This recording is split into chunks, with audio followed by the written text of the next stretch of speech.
तो स्टूडेंट्स, आज की इस वीडियो में हम टाइप्स ऑफ ऑर्गेनाइजेशन के बारे में पढ़ेंगे।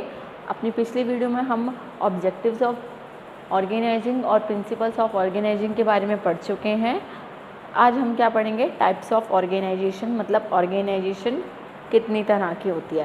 देखो बेटा, जो ऑर्गेनाइजेशन होती है वो मेनली 2 टाइप की होती है, फॉर्मल ऑर्गेनाइजेशन और इनफॉर्मल ऑर्गेनाइजेशन। तो हमें पता है ऑर्गेनाइजेशन क्यों किया जाता है फॉर्म में, इसलिए किया जाता है क्योंकि हम ड्यूटी असाइन करते हैं, रिस्पॉन्सिबिलिटी देते हैं, अथॉरिटी देते हैं, ताकि जो सामने वाला पर्सन है वो अकाउंटेबल हो और जो काम है वो अच्छे से हो सके फॉर्म में, और इसके साथ साथ हम ऑर्गेनाइजेशनल गोल्स अचीव कर सकें, है ना। तो an organization structure is mainly concerned with the allocation of duties and responsibility and delegation of authority, right? It represents hierarchical arrangement of various positions in the organization. It helps in allocating authority and responsibility in the business. Formal organisation, तो देखो बेटा 2 types की organisation होती है, formal organisation और informal organisation. पहले हम किसके बारे में पढ़ रहे हैं? Formal organisation. तो देखो वर्ड फॉर्मल से ही क्लियर हो रहा है। फॉर्मल क्या होता है? जिसमें मान के चलो रिस्ट्रिक्शन ज़्यादा होगी, रिजिड ज़्यादा होगा, क्योंकि फॉर्मल है ना। फॉर्मल में क्या होता है? हम रूल्स रेगुलेशन फॉलो करके चलते हैं ना। तो फॉर्मल ऑर्गेनाइजेशन में क्या होता है? It is the structure of relationship created by management for achieving organisational goals. तो इतना तो हमें पता है कि ऑर्गेनाइजेशनल गोल्स को अचीव करने के लिए बनाया जाता है ये structure. It is an official framework for taking up every activity. अब ऑफिशियल फ्रेमवर्क है कि जिसको जो काम दिया गया है वो उस काम को करेगा। Formal organisation clearly defines the authority responsibility relationship among various people working in an enterprise. कहने का मतलब ये है, देखो हर किसी को अपनी अथॉरिटी और रिस्पॉन्सिबिलिटी पता है, ठीक है। और अगर अथॉरिटी और रिस्पॉन्सिबिलिटी पता है तो ऑब्वियस सी बात है कि जो पर्सन काम नहीं करेगा वो अकाउंटेबल भी होगा। अकाउंटेबिलिटी का मतलब हमें पता ही है क्या होता है, जिम्मेदार, है ना, कि आपने ये काम क्यों नहीं किया। This structure is created after a lot of deliberations and is based on division of activities so that the human group working in the organization is able to achieve business गोल। तो कहने का मतलब ये है कि ये किया इसलिए किया जाता है, डेलिब्रेटली इसको डिवीज़न ऑफ वर्क किया जाता है ताकि हम ऑर्गेनाइजेशनल गोल्स को अचीव कर सकें, ठीक है। The employees working in organisation know their relationship among one another and understand about their superiors and subordinate. जो भी वर्कर होगा अगर उसे पता है मेरे क्या काम है और क्या मेरी रिस्पॉन्सिबिलिटी है, तो ऑब्वियस सी बात है उसको पता होगा कि मुझे किसको जाकर रिपोर्ट करना है, मीन्स सुपीरियर कौन है और मुझे कौन रिपोर्ट करेगा, यानी कि सबऑर्डिनेट कौन है, ठीक है। तो इस पूरे फॉर्मल ऑर्गेनाइजेशन में कहने का मतलब यही है कि जो फॉर्मल ऑर्गेनाइजेशन होती है उसमें जो मेन काम होता है वो हमारा क्या होता है, ऑर्गेनाइजेशनल गोल्स अचीव करने हैं। बट किस वे में करने हैं कि अथॉरिटी और रिस्पॉन्सिबिलिटी की जो रिलेशनशिप हो वो बिल्कुल क्लियर हो, ठीक है। पता हो किसको कि मुझे क्या काम करना है, ठीक है, प्रॉपर ढंग से काम करे, कोई भी कन्फ्लिक्ट नहीं होना चाहिए, क्योंकि हर पर्सन को अगर अथॉरिटी और रिलेशनशिप क्लियर है, अथॉरिटी रिस्पॉन्सिबिलिटी रिलेशनशिप, तो उसे पता होगा कि मेरा सुपीरियर कौन है और सबऑर्डिनेट कौन है, ठीक है। अब हम इसके कुछ फीचर्स के बारे में बात कर लेते हैं। Features of formal organisation. तो देखो फीचर फर्स्ट क्या है, officially created structure. Officially created का क्या मतलब है? फॉर्मल ऑर्गेनाइजेशन है तो ऑब्वियस सी बात है कि सिस्टमैटिक वर्क होगा, स्मूथ वर्किंग होगी, मीन्स कि जो काम दिया गया है, आप सबको पता है मेरी ये अथॉरिटी है, ये रिस्पॉन्सिबिलिटी है, ठीक है। तो ऑफिशियली क्रिएटेड स्ट्रक्चर है, मतलब जो ऑफिशियली होता है। ऑफिशियल का मतलब यहाँ पे कहने का मतलब है कि रूल्स रेगुलेशन प्रॉपर हैं, ठीक है। तो formal organisation is a well prepare document for the smooth and systematic working of an enterprise. और अगर फॉर्मल ऑर्गेनाइजेशन होगा तो ऑब्वियस सी बात है सिस्टमैटिक वे में काम होगा। Then second, based on rules and procedure. अभी मैंने आपको बताया कि किस पे बेस होती है, रूल्स एंड रेगुलेशन पे बेस होती है कि किसका क्या काम है। अगर आपका लिखा है कि 9 to 6 आपकी ड्यूटी है, तो आपका रूल है कि 9 AM आपको पहुंचना ही पहुंचना है, तो आप रूल्स उनको फॉलो करके चलोगे। देन आता है balance between authority and responsibility. ये सबसे इम्पॉर्टेंट पॉइंट है, क्यों? क्योंकि फॉर्मल ऑर्गेनाइजेशन में जो वर्कर्स होते हैं या जो एम्प्लॉयज़ होते हैं उनको अथॉरिटी और रिस्पॉन्सिबिलिटी दोनों बताई जाती है कि आपकी क्या अथॉरिटी है और क्या रिस्पॉन्सिबिलिटी है, ठीक है बेटा। There is always a balance between authority and responsibility. तो कहने का मतलब ये है कि आपको जितनी रिस्पॉन्सिबिलिटी दी जाए उतनी ही आपको अथॉरिटी दी जाए ताकि आप अच्छे से काम कर सकें। देन है based on division of work. देखो ऑर्गेनाइजिंग में हम क्या करते हैं, ड्यूटी असाइन करते हैं, रिस्पॉन्सिबिलिटी देते हैं, किसके बेस पे देते हैं, जो सामने वाले की कैपेबिलिटी है, जो उसकी अंदर हम देखते हैं कि क्या कैपेसिटी है, क्या काम कर सकते हैं, ठीक है। तो उसके हिसाब से हम डिवीज़न ऑफ वर्क कर देते हैं। तो डिवीज़न ऑफ वर्क करेंगे तो हर किसी को पता होगा मुझे क्या काम करना है, और काम करना है वो अच्छे से काम कर भी पाएगा। देन 5th पॉइंट है ऑर्गेनाइजेशन चार्ट। देखो ऑर्गेनाइजेशन चार्ट का मतलब ये होता है कि आपने क्या किया, एक चार्ट प्रिपेयर कर लिया जिसमें आप गाइडेंस दे रहे हैं एम्प्लॉयज़ को कि किसको क्या काम करना है, ठीक है। For the guidance of a employee an organisation chart is prepare. Every employee can see his position as well as the position of other working in the organisation, ठीक है। सबको पता होता है कि भाई मेरा क्या काम है, सामने वाले का क्या काम है। इसके साथ साथ जो चार्ट होता है वो ये भी एक्सप्लेन करता है कि रिलेशनशिप क्या है डिफरेंट डिपार्टमेंट्स की और डिफरेंट एम्प्लॉयज़ की, ठीक है। देन आप प्रोवाइड स्पेशलाइजेशन। देखो इसके बारे में हम पहले भी बात कर चुके हैं कि अगर हम एक ही काम बार बार करते हैं तो हम उसमें क्या हो जाते हैं, एक्सपर्ट हो जाते हैं, और एक्सपर्ट होने से क्या होता है, specialisation in work. Since division of work leads to specializing in same type of work, it will help people in acquiring in depth knowledge of their work। तो क्या होता है, उनसे डेप्थ नॉलेज मिलेगी, डेप्थ नॉलेज मिलेगी तो हम क्या हो जाएंगे, एक्सपर्ट हो जाएंगे, ठीक है। ये हमने किसकी बात की है, फीचर्स ऑफ फॉर्मल ऑर्गेनाइजेशन। अब हम बात करेंगे एडवांटेजेस ऑफ फॉर्मल ऑर्गेनाइजेशन। क्या क्या फ़ायदे हैं फॉर्मल ऑर्गेनाइजेशन के।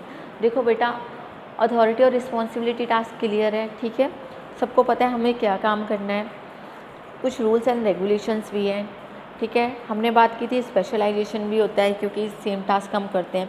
तो इस जो ये सारे फीचर्स हैं फॉर्मल ऑर्गेनाइजेशन के, ये कहीं ना कहीं ये क्या है, इसके एडवांटेज हैं जो किसको मिलते हैं, ऑर्गेनाइजेशन को मिलते हैं। यानी कि कहने का मतलब है जो फॉर्म इस फॉर्मल ऑर्गेनाइजेशन को फॉलो करती है उसको इस चीज़ का क्या मिलता है, एडवांटेज मिलता है, ठीक है।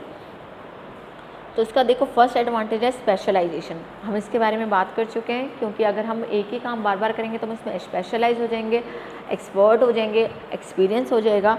तो क्या बन जाएगा, जो टास्क होगी अगर धीरे धीरे एक्सपीरियंस के साथ वो बहुत अच्छी हो जाएगी, है ना, काम बहुत जल्दी हो जाएगा। A person performing the same work regularly he become a specialist in it, the organization get the benefit of specialization। अगर मान के चलो कोई फोरकास्टिंग डिपार्टमेंट है आपके पास जो फोरकास्ट करता है कि आने वाले टाइम में इतनी सेल होगी और उसको एक्सपीरियंस भी है, तो ऑब्वियस सी बात है जो उन्होंने फोरकास्ट किया है उसका कहीं ना कहीं बेनिफिट जो फर्म को है वो मिलेगा ही, ठीक है। No overlapping of work. जब सबको पता है कि मुझे किसको क्या काम करना है, किसको रिपोर्ट करना है, किसके लिए अकाउंटेबल हूँ, तो ओवरलैपिंग ऑफ वर्क नहीं होगा क्योंकि सबका डिवीज़न ऑफ वर्क हो रखा है, ठीक है। देन आता है बेटर कोऑर्डिनेशन। मैंने आपको बताया कि एक डिपार्टमेंट दूसरे डिपार्टमेंट से कोऑर्डिनेट करके चलेगा तभी हम ऑर्गेनाइजेशन गोल्स अचीव कर पाएंगे। तो जब हमें पता होगा कि हमारी क्या ड्यूटीज़ है, क्या रिस्पॉन्सिबिलिटीज़ हैं, तो ऑब्वियस सी बात है कि एक रिलेशनशिप क्रिएट होगी एम्प्लॉयज़ के बीच में जिसकी वजह से कोऑर्डिनेशन बनाएगा। देन है प्रॉपर इवैल्यूएशन ऑफ वर्क। देखिए बेटा, जब हम ड्यूटी असाइन करते हैं, अथॉरिटी देते हैं, रिस्पॉन्सिबिलिटी देते हैं, तो हम ये भी चेक करते हैं कि वो काम ढंग से कर रहा है या नहीं। और जब वर्कर जो काम ढंग से करते हैं तो हमें पता चल जाता है कि हाँ ये वर्क जो है वो एफिशिएंटली कर रहा है, ठीक है। तो it will be easy to distinguish between efficient and inefficient person. तो जब हम क्लासीफाई कर देते हैं काम को, पर्सन को डिवाइड कर देते हैं कि भाई आपको ये काम करना है, ये काम करना है, तो हमारे लिए इजी हो जाता है डिस्टिंग्विश करना किसके बीच में कि एफिशिएंट वर्कर कौन है और इनएफिशिएंट वर्कर कौन है, ठीक है। 5th पॉइंट है ऑब्टेनिंग ऑब्जेक्टिव्स। तो कौन सा ऑब्जेक्टिव अटेन करने की बात कर रहा है ये ऑब्टेन करने की बात कर रहा है ऑर्गेनाइजेशनल ऑब्जेक्टिव जो एक फर्म चाहती है कि मैं अचीव करूँ, ठीक है। क्योंकि हर कोई अपने काम को करने के लिए क्या है भाई, ऑब्वियस सी बात है हर किसी को अपना काम करना पड़ेगा। जब काम करना पड़ेगा तो जो ऑर्गेनाइजेशनल ऑब्जेक्टिव है वो अचीव ईजीली हो जाएंगे। देन आता है हेल्पफुल इन कंट्रोल। देखो कंट्रोल कैसे, क्योंकि अगर मान के चलो कोई सबऑर्डिनेट है वो काम कर रहा है और उसको आपको रिपोर्ट करना है अपने सुपीरियर को, तो उसका काम कौन देख रहा है, सबऑर्डिनेट का काम सुपीरियर देख रहा है। तो हेल्पफुल इन कंट्रोल हो गया, क्यों, क्योंकि अगर वो गलती से गलत करते हैं काम की, अगर मान के चल रहे हैं कि जो काम उसने किया वो ठीक से नहीं है, तो क्या करेगा, करेक्टिव मेजर्स उठाएगा सुपीरियर और बताएगा कि आपने कहाँ क्या गलती की है। The comparison of actual performance with predetermined objective help in controlling the work of employee. इसके साथ साथ ये भी चेक कर पाएंगे हम कि हमने क्या डिसाइड किया था और क्या हम ऑब्जेक्टिव अचीव कर पाए हैं। इसके बाद बात कर लेते हैं disadvantages of formal organisation.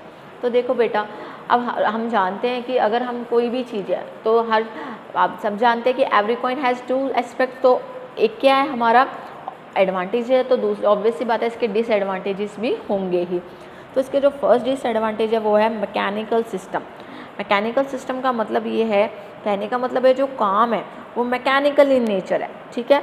Mechanical in nature का मतलब क्या होता है कि अगर मान के चलो कोई काम है, अगर हम रिपीटेडली वो काम करते रहते हैं तो हम क्या हो जाते हैं, उस काम में एक्सपर्ट हो जाते हैं तो ठीक है, पर कुछ टाइम बाद हम अक नहीं जाते उस काम से कि नहीं यार कुछ नया नहीं आया, ये तो वही काम है जो हमें करना है। तो यानी कि कहने का मतलब है इनोवेशंस नहीं होता, कोई हम इनिशिएटिव नहीं लेते हैं। मतलब हम ये सोचते हैं कि सामने वाले ने ये काम दिया, हम यही काम करते थे, काफ़ी है, ठीक है। तो इससे क्या हो रहा है, हम सिर्फ रूल फॉलो ही कर रहे हैं, खुद की जो क्रिएटिविटी है कुछ है वो कुछ शो ही नहीं कर रहे हैं। हम क्या कर रहे हैं, मैकेनिकल सिस्टम अपना रहे हैं कि सामने वाले ने काम दिया हम वही करते जा रहे हैं, ठीक है। Employees are to perform what they have been told, they do not take new initiative. खुद से कुछ नहीं कर रहे हैं, जो बोला गया है बस वही करते जा रहे हैं। देन सेकेंड पॉइंट है इसका राइगरस रेगुलेशन। देखो रिगरस और राइगरस रेगुलेशन में क्या होता है कि हमें पता है कि हमें जो काम करना है हम अंडर प्रेशर में काम करते हैं। क्यों? क्योंकि हमें कोई रिस्पॉन्सिबिलिटी दी गई है, उसके साथ अथॉरिटी दी गई है, और कभी कभी क्या होता है हम उस रिस्पॉन्सिबिलिटी को पूरा नहीं कर पाते हैं।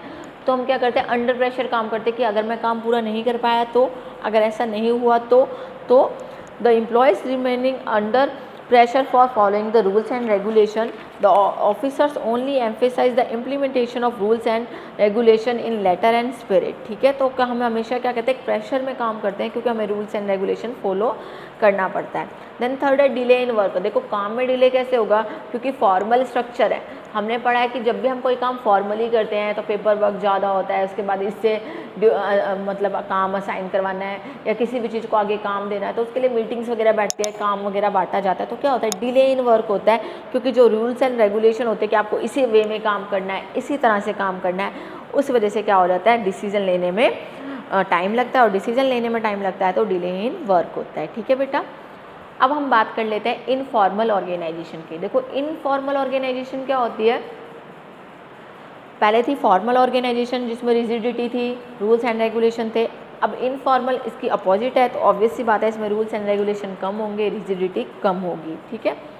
तो इनफॉर्मल ऑर्गेनाइजेशन में क्या होता है, informal organisation refers to the relationship between people in an organisation based not on formally hierarchy but on personal attitude. Personal attitude के बेस पे वहाँ पे आपसे रिलेशनशिप बनता है एम्प्लॉयज़ का, ना कि फॉर्मल हायरार्की कि आप मेरे सबॉर्डिनेट हैं या आप मेरे सुपीरियर हैं। ये सब क्या होता है, फॉर्मल ऑर्गेनाइजेशन फॉर्मल हायरार्की होती है, बट अगर आप पर्सनली एटीट्यूड है कि आपकी किसी से ज़्यादा बनती है, आप किसी को पसंद करते हो, प्रीजडिसेस की बात है, तो ये सारी किस्में होती हैं आपकी इनफॉर्मल में। तो it refers to what people actually do based not on procedure and regulation but on some taste culture etcetera. देखो कहते हैं ना कि एक होता है सुपीरियर जिसकी हमें बात माननी होती है, एक सबॉर्डिनेट जो हमारी बात मानता है, बट इनफॉर्मल में ऐसा कुछ नहीं होता। हमारी रिलेशनशिप किसके साथ हो रही है, जिसके साथ हमारी बनती है, ठीक है। मतलब कहने का मतलब अगर मान के चलो आप किसी ऑर्गेनाइजेशन में काम कर रहे हो और किसी का आपकी तरह सेम टेस्ट है या आपकी तरह सेम उसका नेचर है तो आपकी उससे बन जाएगी, है ना। कहने का मतलब ये है कि आपकी उससे बात होगी, आप उससे ही बात करना पसंद करेंगे। तो people work together because of their personal likes and dislike. जो पसंद नहीं है उससे बात नहीं की, जो पसंद है उससे बात हो रही है, ठीक है। तो पीपल विद कॉमन इंटरेस्ट में work beyond the confines of formal relationship. Informal organisation are not created but they appear in their own in natural way.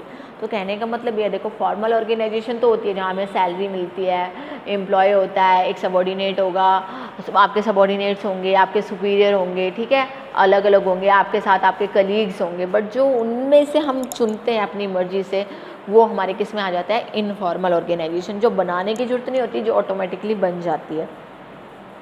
तो management sometime encourage employees to meet privately because it serves the purpose in a number of way. कभी कभी क्या होता है कि बहुत ज़्यादा formal होना, रिजिड होना भी सही नहीं होता, तो ऑर्गेनाइजेशन अलाउ कर देती है कि हाँ इनफॉर्मल कम्युनिकेशन होना चाहिए, कभी गेट टुगेदर होना चाहिए, लोगों को मिलना चाहिए, ये सारी चीज़ें। तो फीचर्स ऑफ इनफॉर्मल ऑर्गेनाइजेशन के बारे में हम पढ़ लेते हैं। Relations not plan. कहने का मतलब है देखो फॉर्मल में क्या होता था, आपको जो काम करना होता है प्लान होता था, आप ये करोगे, इसको रिपोर्ट करोगे, या इससे आपको ये है जो आपसे रिपोर्ट सबमिट कराएगा। बट इनफॉर्मल में कुछ भी प्लान नहीं है, जो पसंद आया आपने उससे बात कर ली, जो नहीं आया उससे बात नहीं हो रही है, ठीक है। कोई भी आपका कोई रूल रेगुलेशन नहीं है जो आपको फॉलो करनी है, okay. No written rules and regulation, आगे वही बात, कोई रूल रेगुलेशन फॉलो नहीं करनी है। With the passage of time some norms may be stabilize by the informal group and these are suppose to be follow. कभी कभी क्या होता है, हमारी किसी से अच्छी बनती है, अब उसकी बातें जो होती है हम उसको, अगर वो हमसे बोलता है कि आपको ये काम करना है तो हम मान लेते हैं, है ना। क्यों? क्योंकि क्या हो गया, आपके साथ उनके साथ आपकी एक बॉन्डिंग बन चुकी है। नेचुरल प्रोसेस है, बनाने की ज़रूरत नहीं होती। जहाँ पर भी लोग होंगे ऑब्वियस सी बात है, तो लाइक्स और डिसलाइक भी होंगे, तो कुछ लोग उनको पसंद करेंगे, कुछ नहीं करेंगे, तो अपने आप ही बन जाती है, ये नेचुरल प्रोसेस है, ठीक है। ये किस पे बेस्ड होती है? कॉमन इंटरेस्ट पे बेस्ड होती है। जो कॉमन इंटरेस्ट वाले पर्सन होंगे वो एक तरफ हो जाएंगे, जिनकी सिमिलर थिंकिंग है, लैंग्वेज सेम है, रिलीजन सेम है, प्रॉब्लम भी सेम फेस कर रहे हैं, टेस्ट भी सेम है, तो ये सारे क्या हो जाएंगे आपके, वो अपने आप ही एक साथ बैठने लगेंगे, एक साथ ही अपना काम डिस्कस वगैरह करने लगेंगे, तो ये क्या हो जाएगा, कॉमन इंटरेस्ट पे बेस हो जाएगी, ठीक है। वॉलंटरी मेंबरशिप है, कोई आपको फोर्सफुली नहीं कह रहा है कि आपको यही काम करना है, ऐसी के पास जाके आपको काम करना है, नहीं, ये वॉलंटरी बेस है, जिसके पास मन के आपने उससे बात की और चाहे तो आप छोड़ के भी जा सकते हैं, ठीक है। लैक ऑफ स्टेबिलिटी, कोई स्टेबिलिटी नहीं है, क्योंकि जब किसी का मन होता है वो आता है, जिसका मन नहीं होता है वो नहीं आता है। तो जो मेंबरशिप होती है, सच ग्रुप्स कीप फ्लोटिंग, मेंबर्स आते रहते हैं, जाते रहते हैं। एडवांटेजेस में फर्स्ट देखो फास्ट कम्युनिकेशन है, क्यों? क्योंकि देखो कोई रूल रेगुलेशन फॉलो नहीं करनी, रूल रेगुलेशन फॉलो करोगे तो डिले इन वर्क होगा, है ना, तो फास्ट कम्युनिकेशन है। कोई स्केलर चेन है, स्केलर चेन में क्या होता है कि टॉप लेवल से मिडल, मिडल से लोअर, इसमें ऐसा कुछ नहीं है, ठीक है। अगर आप कोई टॉप लेवल पे बैठा है और अगर आपके उसे इनफॉर्मल ऑर्गेनाइजेशन में है, तो टॉप लेवल वाला लोअर लेवल से डायरेक्ट भी बात कर सकता है, ओके। देन है fulfil social need, social need पूरी करता है, क्योंकि हर पर्सन चाहता है कि भाई मैं लवेबल बनना चाहता है, कि मेरे से भी कोई बात करे, मेरे से भी कोई इंट्रैक्शन रखे, तो ये सारी चीज़ें किस में पूरी होती है, हमारी सोशल नीड जो है वो किसके थ्रू पूरी होती है, हमारी इनफॉर्मल ऑर्गेनाइजेशन के थ्रू। सपोर्ट फ्रॉम फॉर्मल ऑर्गेनाइजेशन, तो देखो बेटा हर काम अगर हम रूल्स रेगुलेशन से करेंगे, रिजिड होके करेंगे, तो वो काम करना पॉसिबल नहीं है, कुछ काम हमें इनफॉर्मल वे में भी करने पड़ते हैं। तो ये क्या होता है कि कभी कभी फॉर्मल ऑर्गेनाइजेशन को इनफॉर्मल ऑर्गेनाइजेशन सपोर्ट करती है, ठीक है। Management sometime encourage the formation of informal groups. The reaction to proposed policy can be seen from the discussions at informal group, okay. Then है lightens burden of formal manager. अब देखो formally जो काम करेगा उसके साथ तो बहुत सारा बर्डन आएगा कि आपको ये भी बनाना है, एम्प्लॉयज़ को आपको मैनेज भी करके चलना है, उनको ड्यूटीज़ भी असाइन करनी है, फलाना फलाना, तो इससे क्या होगा, प्रॉब्लम होगी। तो इसलिए कहा जाता है कि ये जो बर्डन होता है किसका कम कर देता है, फॉर्मल मैनेजर का। इसके बाद बात करते हैं disadvantages of formal organisation. First है स्प्रेड र्यूमर। तो देखो बेटा जहाँ पे इनफॉर्मल ऑर्गेनाइजेशन होती है वहाँ पे र्यूमर बहुत जल्दी स्प्रेड होता है, ठीक है। र्यूमर स्प्रेड होने का मतलब क्या है, अफवाहें बहुत जल्दी फैलती हैं, ठीक है। काम से ज़्यादा क्या बातें होती है, इधर उधर की बातें ज़्यादा होती हैं, ठीक है। तो the communication are based on wrong facts and figures, गलत इन्फॉर्मेशन भी कभी कभी चली जाती है। रजिस्ट चेंज, अब देखो जो इनफॉर्मल ऑर्गेनाइजेशन फॉलो करने लग गया ना, वो उनके लिए ना अगर कोई ऑर्गेनाइजेशन चेंज करना चाहते हैं कि हाँ भाई इस वर्कर को यहाँ शिफ्ट होना है, इसको यहाँ शिफ्ट होना है, या कुछ नए रेगुलेशन, वो उनको जल्दी से आने नहीं देते, क्योंकि वो क्या चाहते हैं कि भाई जल्दी चेंज ना हो, क्योंकि मेरा ग्रुप टूट जाएगा, ऐसा होगा कि अगर कोई और कहीं और चला जाएगा तो मेरी उससे बॉन्डिंग खत्म हो जाएगी। तो इस वो क्या करते हैं, रजिस्ट चेंजेस नहीं लाना चाहते। देन थर्ड है एम्फेसाइज ऑन इंडिविजुअल इंटरेस्ट। तो इंडिविजुअल इंटरेस्ट का कहने का मतलब ये है कि जो आपका इंटरेस्ट है, मान के चले कोई पर्सन का, उसके अकॉर्डिंग चलता है वो, कोई ऑर्गेनाइजेशन इंटरेस्ट पे नहीं चलता कि ऑर्गेनाइजेशन का गोल अचीव करना है तो मुझे भी करना है, नहीं। उसका क्या मेन मतलब है कि सेल्फ सेटिस्फैक्शन, पहले मैं सेटिस्फाई हूँ, ठीक है।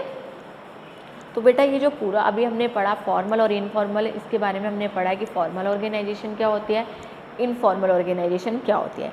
इसके अलावा इसके देखो बेटा कुछ डिफरेंस दिया हुआ है फॉर्मल ऑर्गेनाइजेशन और इनफॉर्मल ऑर्गेनाइजेशन, जो कि मैं चाहूँगी कि आप खुद करें, बट बस मैं आपको उसके टॉपिक थोड़े से क्लियर कर देती हूँ। ऑब्जेक्टिव देखो, ठीक है, एक का प्री डिटरमाइन होगा, एक का प्री डिटरमाइन नहीं होगा। स्ट्रक्चर जो होगा, एक का रिजिड स्ट्रक्चर होगा, एक का किसके बेस पे होगा, ह्यूमन इमोशन के बेस पे होगा, ठीक है। जो फॉर्मेशन होगी, एक की प्लान फॉर्मेशन होगी, एक की क्या होगी, प्लान तो होगी ही नहीं और ऑटोमेटिकली बन जाएगी। एक में स्टेबिलिटी होती है फॉर्मल ऑर्गेनाइजेशन में, क्योंकि रूल्स रेगुलेशन चल रहे हैं, और एक में स्टेबिलिटी नहीं होती क्योंकि फ्लोटेशन ऑफ पीपल होता है, कोई आ रहा है कोई जा रहा है।